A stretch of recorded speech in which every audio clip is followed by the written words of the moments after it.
সম্মানিত দর্শক, আসসালামু আলাইকুম রহমতুল্লাহি ওবারাকাতু।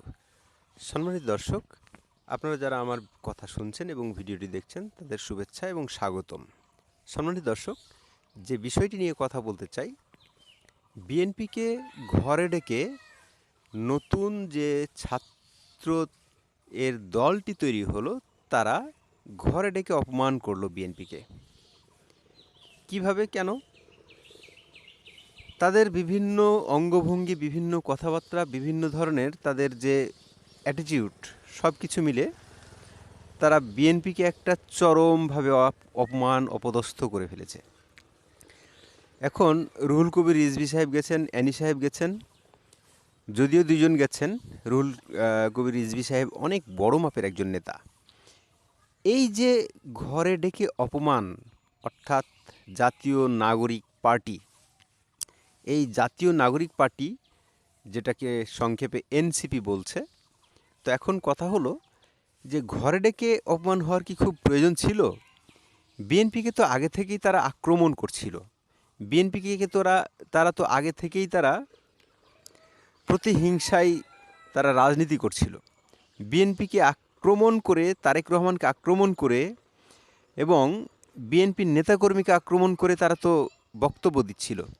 অথচ জামায়াতে ইসলামকে কোলে নিয়ে বা জামায়াতে ইসলামের কোলে বসে তারা কথা বলছিল। তাদের জামাত প্রীতি, যেহেতু জামাতও তাদের সমালোচনা করে, অর্থাৎ বিএনপির সমালোচনা করে, সুতরাং তারা কেন বাদ যাবেন? রুহুল কবির রিজভী সাহেব এবং অ্যানি সাহেব চেয়ে চেয়ে দেখলেন, বসে বসে শুনলেন, যখন হাসনাত আবদুল্লাহর বডি ল্যাঙ্গুয়েজ, প্রত্যেকটা নেতা, তাদের ছাত্র নেতা, যারা কিনা তাদের নাতি সমতুল্য, ছেলের থেকেও তাদের বয়স কম, যারা কিনা তাদের নাতি সমতুল্য, এই নাতি সমতুল্য ছেলেপেলেদের কাছে রুহুল কবির রিজভী সাহেব এবং বিএনপি কোন মুখে এই লজ্জা তারা নিতে গেলেন? তাদেরকে ডেকে হেঁকে ঘরে অপমান অপদস্থ করলো একদম, কি বলে? যে পরিবারতন্ত্রকে তারা কবর দিয়েছে অলরেডি। এখন এই যে হাসনাত আবদুল্লাহ যে হুঙ্কার দিয়ে বলল পরিবারতন্ত্রকে কবর দিয়েছে, তার মানে কি বোঝায়? শহীদ প্রেসিডেন্ট জিয়াউর রহমানের ছেলে তারেক রহমান, তারেক রহমান হলেন গিয়া খালেদা জিয়ার ছেলে। সুতরাং এখানে পরিবারতন্ত্র বলতে যেটা বোঝানো হয়েছে, স্পষ্টতই তারেক জিয়াকে বোঝানো হয়েছে। আমাদের তারেক জিয়াকে এইভাবে অপমান অপদস্থ করার সাহস, স্পর্ধা কোথা থেকে পায় তারা? কেন পায় তারা? বিএনপি কেন গেল এখানে? বিএনপি এখানে গিয়ে ঘরে ডেকে নিয়ে তারা অপমান করেছে এবং বিএনপি জানতো তো ভালো করে যে তাদের সাথে যে বৈরিতা চলছে, জামাতের সাথে তাদের যে মহরম দহরম, অর্থাৎ এই নতুন ছাত্রদের যে দলটি জামাতের সাথে মহরম দহরম, অর্থাৎ জামাতকে কোলে নিয়ে তারা রাজনীতি করছে, আগামীতেও করবে।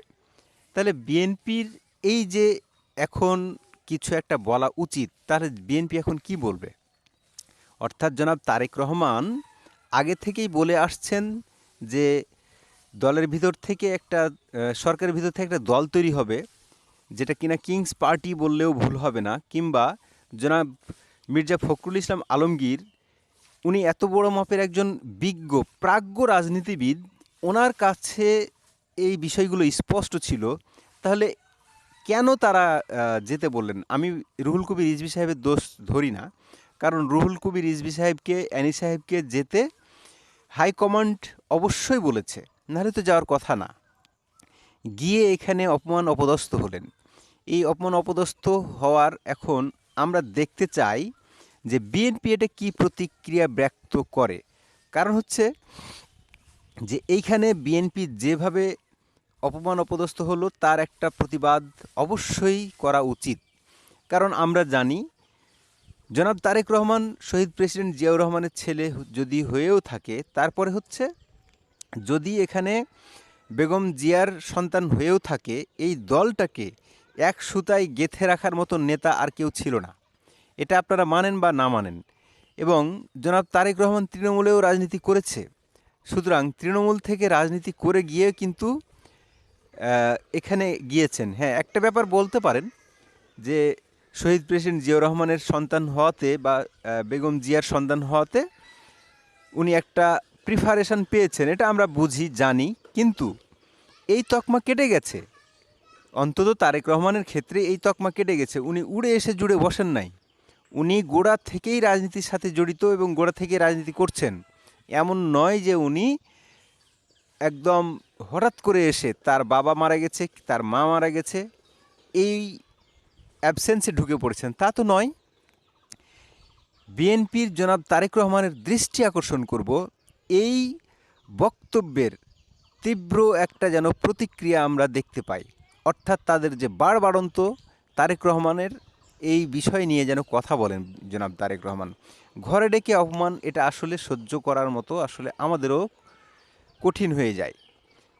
সুপ্রিয় দর্শক, আমি আজকে এটা নিয়ে আর বেশি কথা বলতে চাই না। আপনারা আপনাদের মতামত দিতে পারেন, আপনাদের ভিন্ন মত থাকতেই পারে, আপনাদের ভিন্ন মতকে আমি রেসপেক্ট করি। সুপ্রিয় দর্শক, আমার চ্যানেলটি নতুন, সাবস্ক্রাইব করে দেখবেন। দর্শক, কথা হবে অন্য কোনো একটি ভিডিওতে, অন্য কোনো একটি প্রসঙ্গ নিয়ে।